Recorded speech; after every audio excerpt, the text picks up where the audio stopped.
그래서 중앙은행에서 하는 건 뭐냐면 기대를 꺾어버리기 위해서 시장이 예상하는 것보다는 조금 더 센 걸 던집니다. 시장하고 이 밀당을 하는 거죠. 네네. 시장에서 테이퍼링 내년에 할 것 같아. 그럼 올해 해버리죠.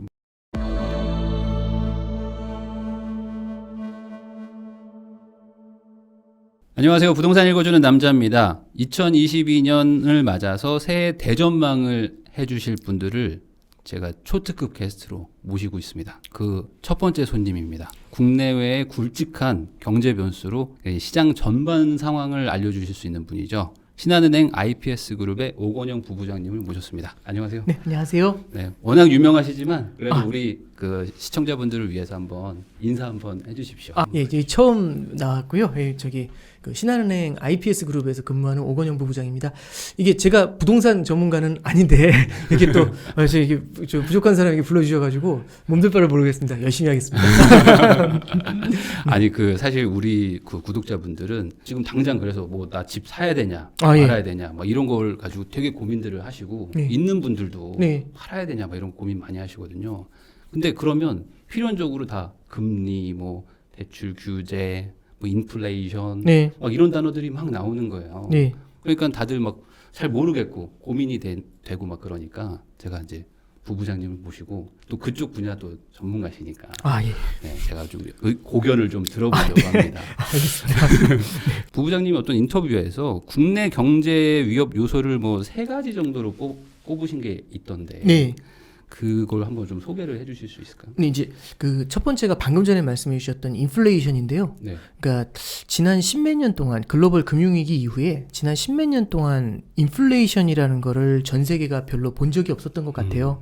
근데 요번에 진짜 오랜만에 네. 제대로 된 인플레이션이 그것도 꽤 센 놈으로 그렇게 다가오고 있습니다. 네네. 저희가 걱정하는 건 사실은 미국의 인플레이션이 미국의 금리를 건드리게 되고 미국이 금리를 올렸을 때 그럼 우리나라도 딸려서 금리를 올려야 되는 그런 케이스가 벌어지지 않겠나 네. 이제 그런 생각들을 좀 하게 되는 거죠. 그래서 첫 번째는 미국의 금리 인상, 미국의 통화 정책이 바뀌는 것에 대한 그 걱정. 네. 이게 물가와 맞물려서 일어난다라는 게 이제 첫 번째 이제 이슈라고 보고요. 두 번째는 최근에 이제 헝다 관련 이슈도 있는데 네. 헝다도 결국에는 이제 중국의 부동산 관련 이슈지 않습니까? 진짜 재미있었던 건 중국 경제 무너진다는 얘기가 진짜 옛날부터 나왔는데 네. 그렇지 무너진다 하면서도 꽤 안정적인 숫자로 조금씩 연착륙을 하고 있는 모습이었어요. 그럼 여기서 이제 뭐가 있었는가 해서 보면은 부동산 쪽에 투자를 통해서 그 성장을 부족할 때 메이크업을 하는 경우도 많았었던 거죠. 네. 그러면 이게 만약에 헝다 사태라든지 이런 쪽은 결국에는 부동산 쪽에 투자를 통한 성장이 네. 굉장히 어려워진다라는 걸 의미하게 되거든요.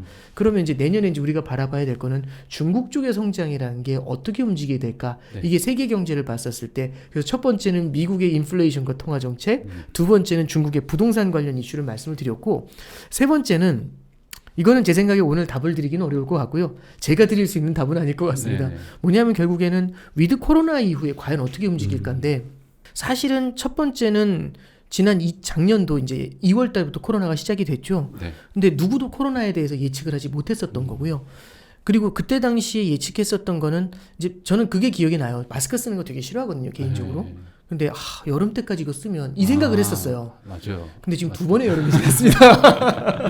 내년 여름에 써야 되는 거 아닌가? 뭐 이런 그러니까 내년 생각이 여름 제 생각에는 무조건 써야 될 것 같고 그리고 이제 어떤 게 있는 거냐면 그 겨울에 저처럼 안경 쓴 사람은 겨울에 이게 마스크 쓰면 되게 힘들어요. 이게 다 김에 다 설어가지고 바보 같아 보이기도 하고. 근데 지금 이미 이 두 번째 겨울을 맞고 있는 거잖아요. 예, 그래서 이제 근데 이제 여기서 느껴지는 건 그럼 코로나가 과연 끝날까? 사실은 작년 11월에 백신이 처음 나왔고 올해 1, 2월에 미국 같은 경우는 백신의 보급률이 70%까지 올라갈 거다라는 얘기 나왔을 때 이제 벗는구나. 그리고 이제 그런 생각을 했었던 거죠. 지금은 터널의 가운데에서 암흑 같지만 저 끝에 빛이 보이는 거죠. 터널의 네. 끝이라는 게 보이는 거잖아요. 백신이 딱 네. 그런 빛 같은 역할을 그렇죠. 하잖아요. 사람은 기대를 갖고 삽니다. 그러니까 굉장히 사기가 높아졌고 저도 무슨 생각을 했냐면 그러면 이제 올해 중반쯤이었겠죠. 올해 중반에는 마스크 벗겠네. 그리고 실제로 이스라엘이라든지 미국 같은 경우도 마스크를 벗은 곳이 있었고요. 그때 막 급감했잖아요. 네, 갑자기. 그러니까요. 예. 그래서 저는 사실 끝났다 이런 생각했었는데 이제 또 오미크론 얘기 나오면서 저는 좀 그랬던 것 같아요. 그러니까요. 이번에 오미크론을 딱 봤었을 때 이게 이제 물론 효과가 어떤지에 대해서는 잘 모르겠습니다. 제가 예측하는 건 오미크론에 대해서 이거는 아무 의미 없는 거니까 저도 친구들이랑 얘기할 때 보면 그분들하고 오미크론에 대해서는 비슷해요. 그냥 아는 정도가. 근데 만약에 이 오미크론 세 번째를 딱 만났을 때 무슨 생각이 들었냐면 델타하고는 또 달랐던 것 같아요. 와, 그러니까 약간은 체념 이런 느낌이 있죠. 그러니까 경제 주체들의 자신감이 떨어진다라는 문제가 될 수가 있습니다. 그래서 저는 이제 이거는 우리가 예측할 수 있는 영역은 아니지만 이 코로나 사태라는 게 만약에 또 새로운 게 나타나고 새로운 변이가 또 나타나고 했었을 때는 시장이 느끼는 감정은 절망감 이런 것들도 좀 느낄 수 있을 것 같아요. 진짜 이런 느낌 있잖아요. 그렇죠. 막 진짜 이제 백신 되면 이제 네. 끝난다 했는데 아니라는 거. 그렇죠. 거기다가 다시 원래 처음으로 돌아가는 느낌. 네, 그렇죠. 그러니까 뭐 여기 이제 네. 군대 생활 해보신 분들은 이제 원위치 이거 들을 때 그 느낌 있잖아요. 군대. 예, 이게 뭐 그렇죠. 상상도 하기 싫은 네. 근데 그 원위치라는 얘기가 나왔을 때 그 힘 빠짐 이런 거는 되게 좀 클 것 같아요. 그래서 이제 세 가지인데 하나는 제가 예측할 수 없는 코로나에 대한 얘기인 거고 네. 두 번째는 미국의 인플레이션과 통화 정책 변화 요거하고 그 다음에 중국의 이제 부동산 관련 이슈들 이런 네. 것들이 이제 내년에는 되게 중요한 이슈가 되지 않겠나 그렇게 좀 말씀해 드려봅니다.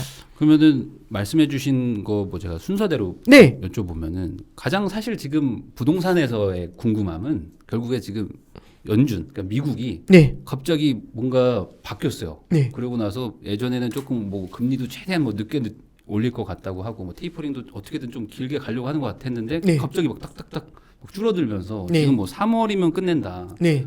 그러면 이제 테이퍼링을 끝낸다는 거는 금리 인상하기 어찌 보면 뭐 전초전 같은 거 아닌가요? 네, 그렇죠. 그럼 이제 금리 올라간다라고 생각하는 게 좀 약간 불안 심리로 오는 게 있는데 이 지금 테이퍼링과 금리 뭐 이게 지금 어떻게 되는 겁니까? 이제 이렇게 좀 정리를 해볼게요. 결국에는 테이퍼링이라는 것부터 한번 간단히 이제 말씀을 네. 좀 드려보면 결국에는 통화 정책을 쓸 때 자금을 공급하는 방법은 가장 좋은 방법이라기보다는 가장 일반적인 방법은 금리를 낮추는 방법이 있습니다. 금리 인하. 금리라는 건 돈의 값인데 자금의 공급을 늘리게 되면 자금의 공급이 늘어나니까 금리 자체가 낮아지겠죠. 그래서 기준금리를 낮출 때는 보통 이렇게 합니다.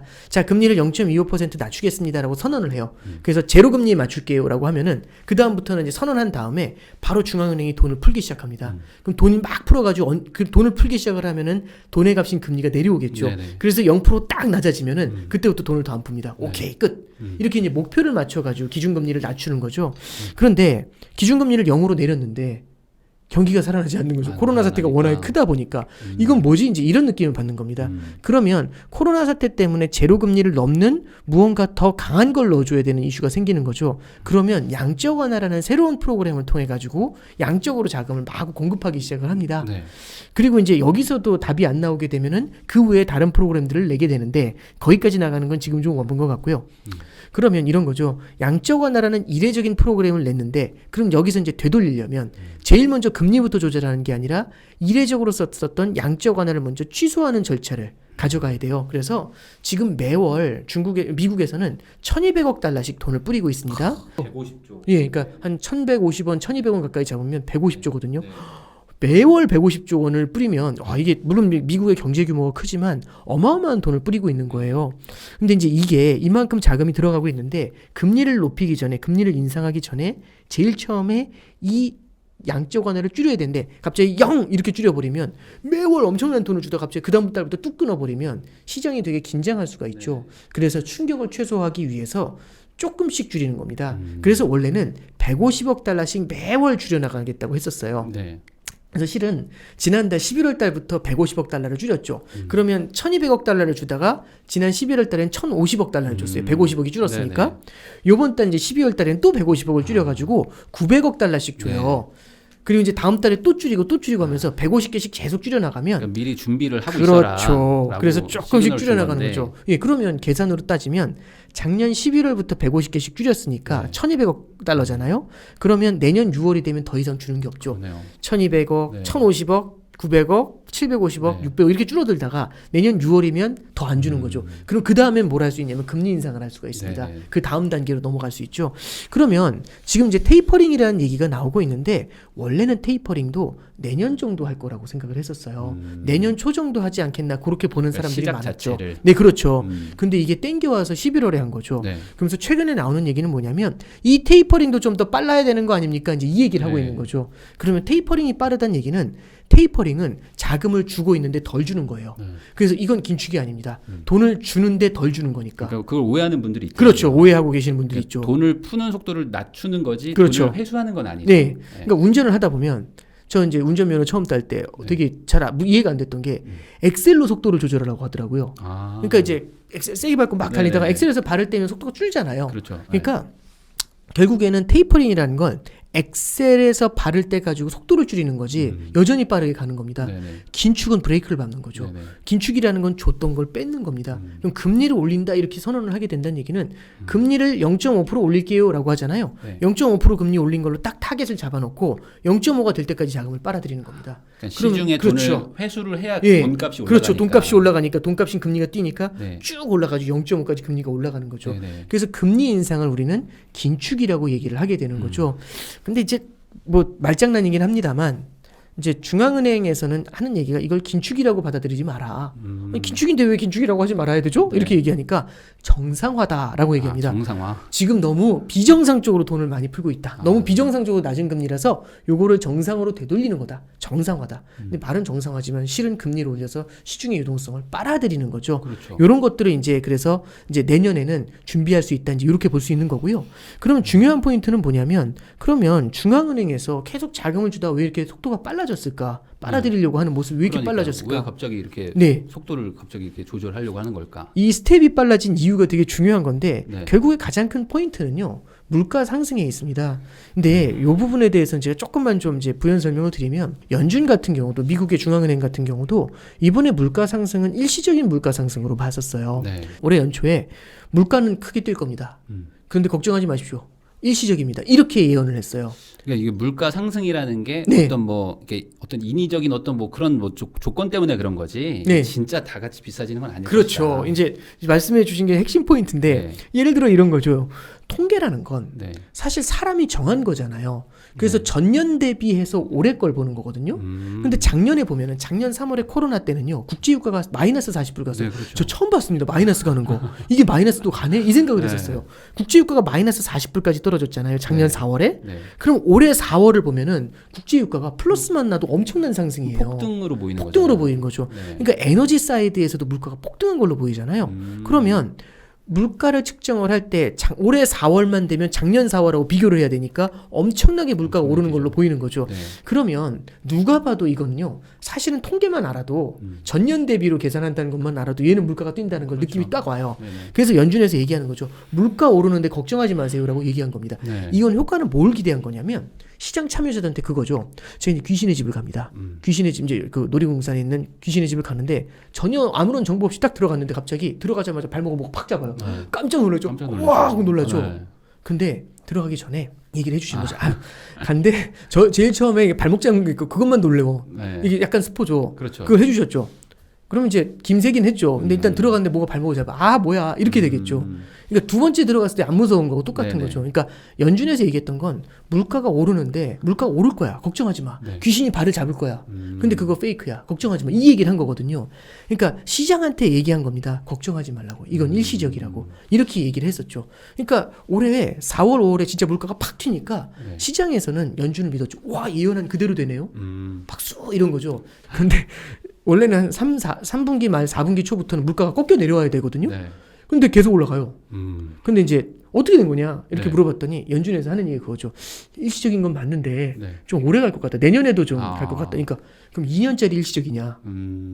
그렇죠. 일시적의 예. 개념이 그게 아닌데. 그렇죠. 그랬더니 네. 이제 얘기를 처음에는 어떻게 했냐면 일시적이라는 뜻이 실은 장기적으로 이렇게 길어지지 않는다는 의미다. 시계열로 보지 마라. 이제 이렇게 얘기했는데 사실은 상식적으로 말이 안 되죠. 그렇죠. 예. 그래서 얼마 전에는 이제 일시적이라는 단어도 아예 취소를 시켜버렸어요. 네. 이렇게 말하면 안 될 것 같다. 커뮤니케이션 자체가 불가능하니까 그러면 여기서 이제 뭐가 나온 거냐면 연준에 대한 신뢰가 조금 떨어지게 됐죠. 원래 중앙은행의 역할은 제일 목표는 물가를 잡는 겁니다. 물가 안정이 제일 목표예요. 이 부분을 한번 좀 설명해 주세요. 물가를 잡으려고 네. 왜 금리를 올리냐. 이 중앙은행이 그럼 왜 물가를 잡는데 중앙은행은 돈을 찍는 곳이에요. 네. 화폐를 찍는 곳이고 화폐를 관장하는 곳입니다. 그럼 한번 잠깐 보시면 우리는 물가가 오른다는 얘기는 제품의 가격이 오른다고 생각할 수도 있지만 뒤집어 말하면 화폐의 가치가 떨어지는 거거든요. 그렇죠. 그럼 물가가 걷잡을 수 없이 오른다는 얘기는 화폐의 가치가 걷잡을 수 없이 떨어진다는 거예요. 그럼 중앙은행 입장에서 봤었을 때는 내가 찍은 화폐의 가치가 말도 안 되게 떨어지는 거죠. 물가가 오른다는 거는. 네. 그래서 물가를 안정시킨다는 얘기는 내가 찍은 화폐의 가치를 안정시킨다라는 의미가 됩니다.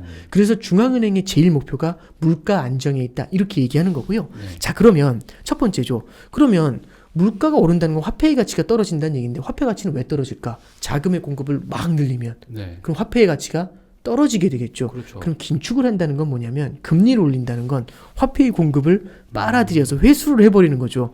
그럼 화폐의 가치가 올라갈 수가 있죠. 네. 이거 조금만 쉽게 생각해 보면 금리를 더 줄게요라고 하면 자금이 이쪽으로 들어오겠죠. 더 네. 높아진 금리를 그렇죠. 먹기 위해 들어오겠죠. 네. 또는 이렇게도 해석할 수 있습니다. 막 수요가 뜨거워요. 사람들이 막 이것저것 살려고 해요. 대출 받아서.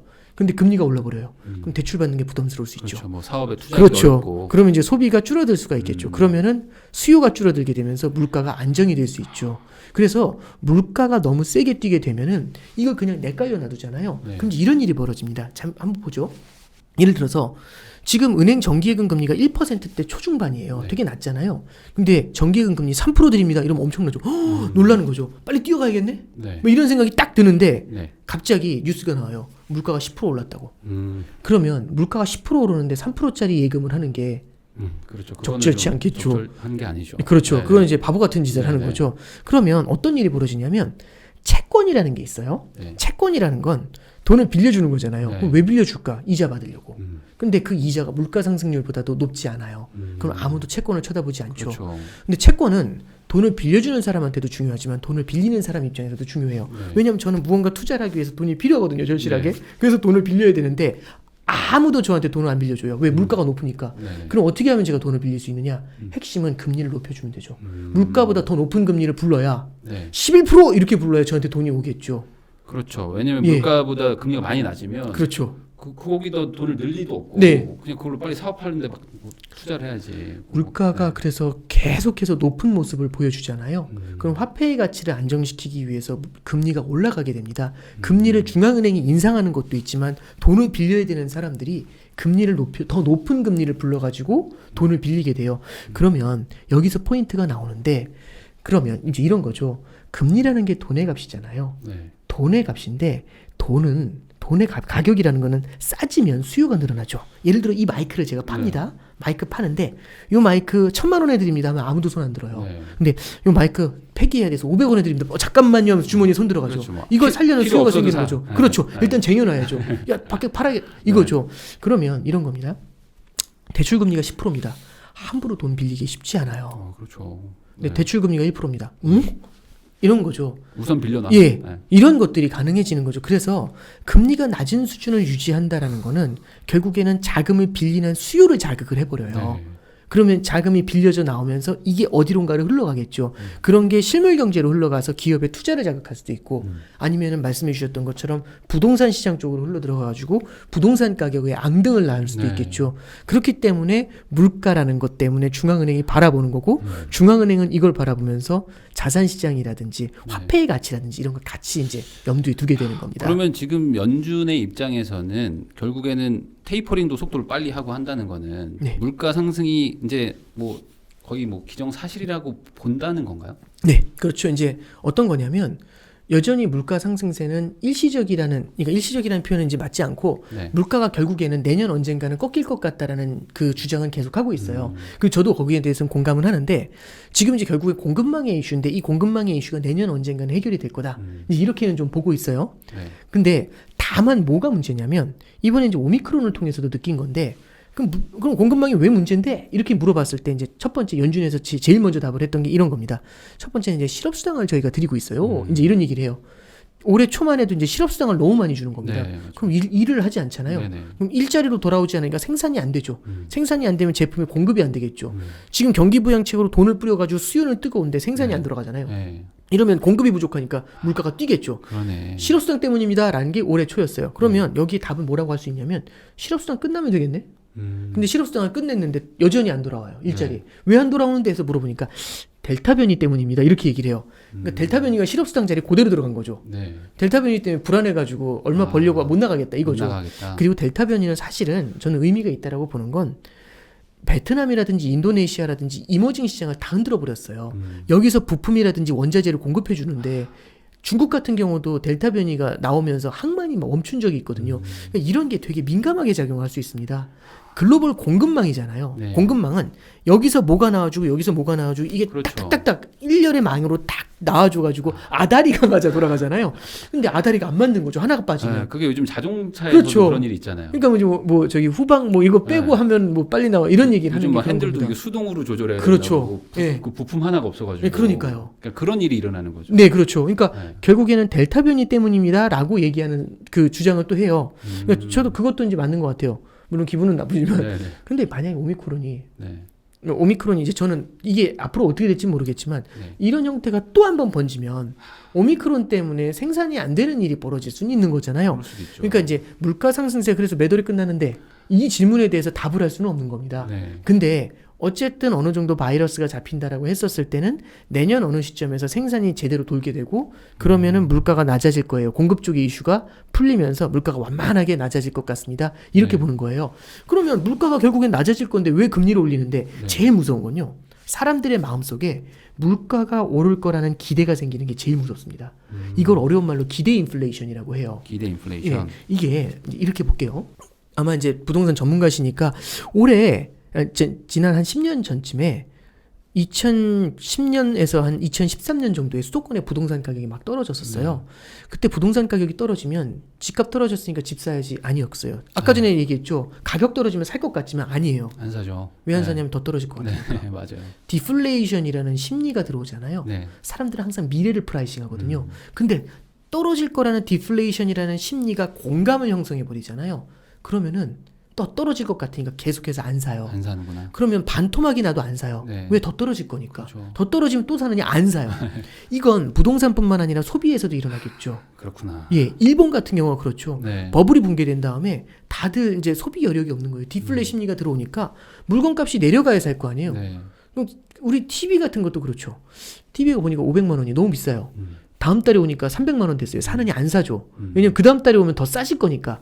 전자제품 원래 시간이 지날수록 싸죠. 네. 그래서 이제 막 150만 원 떨어질 줄 알았는데 다 보니까 새로운 모델 나오죠. 그럼 500부터 또 시작하는 네. 거죠. 그러니까 이게 현재의 소비를 뒤로 계속 밀어요. 디플레이션은. 디플레가 되면 인플레이션 기대 심리가 생기잖아요. 그럼 반대는. 그렇죠. 어. 그러니까 부동산도 이제 그렇죠. 지금 심리다 이제 딱 이런 그런 말씀 거죠. 해주시잖아요. 네. 그러니까 이제 제가 이제 잘 모르지만 말씀드리면 부동산도 심리다라고 하는 거는 집값이 오를 거라는 기대감이 형성이 되는 거잖아요. 네. 그러니까 이런 거죠. 나는 삼성전자가 없는데 삼성전자 주가가 오를 것이다.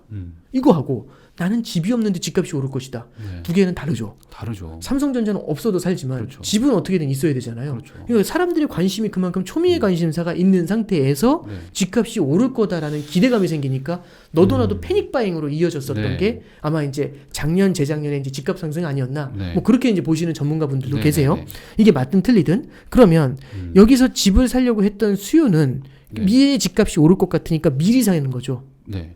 그죠? 그렇죠. 물건도 똑같습니다. 자, 제가 제품을 구하기가 정말 힘들었어요. 공장을 네. 돌리는데 간신히 구했어요. 3개월치 재고를 원래 쌓아놓는 네. 공장인데 간신히 구했어요. 네. 와, 진짜 힘들었다. 다음에 또 구할 수 있을까? 그런데 갑자기 저한테 전화하신 거죠. 네. 3개월치 더 구할 수 있습니다. 쟁여놓으실래요? 딱 물어보는 거예요. 그럼 6개월치잖아요. 네. 콜! 받아야죠. 왜? 3개월에 못 구할 것 같으니까. 그럼 못 구할 딱 것 6개월치 같으니까. 구하죠. 그럼 6개월치에 쌓아놓죠. 네. 그럼 저는 원래 3개월치의 수요자였는데 6개월치 수요자가 된 거죠. 이게 자동차로 얘기를 하면 네. 예를 들어 아까 수동으로 이게 조종을 해야 돼요 지금. 그래서 예를 들어 차가 못 팔아. 그래서 네. 막 지금 수요는 막 넘치는데 막 물건이 없어서 안 나가는데 갑자기 공장에서 네. 3개월치 더 줄 그렇죠. 테니까 네. 쟁여놔라고 하면은 이거 지금 내가 안 사놓으면 다른 애들이 가져간다. 그렇죠. 이거 내가 미리 쟁여놔야겠다. 네, 그렇죠. 필요 없는 수요가 생기는 거네요. 네, 그렇죠. 그러니까 필요 없다기보다는 예비 수요가 예비 땡겨져 수요. 오는 거죠, 그죠? 먼저. 미래 수요가 그렇죠. 그러면 이제 그걸 바라보는 사람들 보면 이게 원자재라고 한번 가정해 볼게요. 구리라고 한번 해보죠. 구리. 그럼 이제 제가 투자를 잘하는 투자자입니다. 구리가 필요는 없지만 딱 보니까 제가 쩔쩔매면서 막 구리 구하러 다니는 게 보여요. 그럼 뭘 하냐면은 제가 사기 전에 미리 사야죠. 그러면 금융에서 투기적인 수요까지 들어와요. 그러면 실수요, 예비적 수요, 투기적 수요가 붙으면서 가격을 폭발시켜 버리죠. 실생활의 소비자도 똑같아요. 제품의 가격이 오를 것 같으니까. 그러니까 이제 뭐 마케팅에서는 많이 쓰는 게 오늘까지만 이 가격이고 내일부터 이게 뭐 잘 안 믿긴 하지만 이제 뭐 예를 들어서 진짜 필요도 없고 에휴 하면서 믿지 않으면 그런 전화 받으면 그냥 끊어버리잖아요. 그런데 예를 들어서 진짜 같아요. 이게 진짜 오를 거라는 기대 인플레이션, 물가가 오를 거라는 기대감이 공감이 생겨요. 그럼 어떻게든 빨리 사놔야죠. 최대한 쟁여놔야죠. 이게 생기는 겁니다. 그래서 중앙은행에서 제일 무서워하는 건 뭐냐면은 인플레이션이 너무 오랫동안 이어지잖아요. 그럼 기대 인플레가 생겨나요. 여태까지 없었던 그 기대 인플레가 생겨나는 그 순간 미래 수요를 계속 땡겨와가지고 지금 물가를 폭발시켜 버리게 되거든요. 그러면 이게 물가 상승세가 일시적으로 끝나지 않고 공급망이 해소되더라도 기대 인플레이션 때문에 물가 상승세가 꽤 오래 이어져요. 그럴 수밖에 없겠네요. 네, 그렇죠. 그러니까 이게 제일 무서운 겁니다. 그래서 금리 인상 같은 것들을 갖다가 해주면서 기대를 꺾어버리려고 하는 게 현재의 포인트가 되는 겁니다. 그러니까 기대 인플레이션이 생길까봐 미리 좀 먼저 좀 한 번씩 때려놓는 거죠. 네, 그렇죠. 그러니까 기대라는 건 하나의 허상이고 심리잖아요. 그럼 심리를 꺾어버리는 방법은 간단합니다. 그러니까 예를 들어서 제가 이제 시장 참여자예요.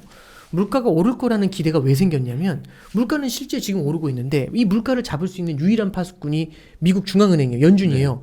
근데 연준이란 애가 사실은 우리나라 전체에서 북한을 갖다가 이렇게 보면서 초병을 서는 사람이 경계하는 사람이 딱 연준 하나인데 갑자기 걔가 뒤돌아 앉는 거죠. 그래서 아유 이제 안 와. 이러는 거죠. 저쪽에서 뭐가 움직임이 있는데 아유 일시적이야. 이러면 이제 바라보는 사람들이 불안하죠. 쟤 뭐야? 불안하죠. 유일하게 네가 파수꾼인데 이런 생각이 들잖아요. 그러면 얘는 제가 생각할 때 못 잡을 것 같다는 기대가 생기잖아요. 그럼 더 커져요. 이 불안감이. 그래서 중앙은행에서 하는 건 뭐냐면 기대를 꺾어버리기 위해서 시장이 예상하는 것보다는 조금 더 센 걸 던집니다. 시장이 그러니까 눈치를 계속 시장하고 밀당을 하는 거죠. 시장에서 테이퍼링 내년에 할 것 같아. 그럼 올해 해버리죠. 올해 말에 해버리고 테이퍼링 내년 6월에 끝낼 것 같으면 3월에 끝내버리고 금리 인상 내년에 한 번 할 것 같으면 2번 한다고 그러고 이렇게 이제 계속 이쪽이 기대하는 것보다는 조금 더 세게 나가는 것처럼 계속해서 기대보다 조금 더 엄하게 가는 겁니다. 이렇게 해가지고 기대를 갖다가 사전에 제압을 해버리고 싶은 거죠. 그러다 보니까 중앙은행이 여태까지는 그렇게 되게 인자하고 되게 편해 보였던 중앙은행이 요즘은 이제 좀 이런 느낌을 주게. 회초리 들고. 예, 그렇죠. 회초리 들고 다 이렇게 바라보고 있는 거죠. 그러면 이렇게 금리를 올리게 되면은 결국에 경제라고 해야 될까? 어떤 경기에는 어떤 영향을 주게 됩니까?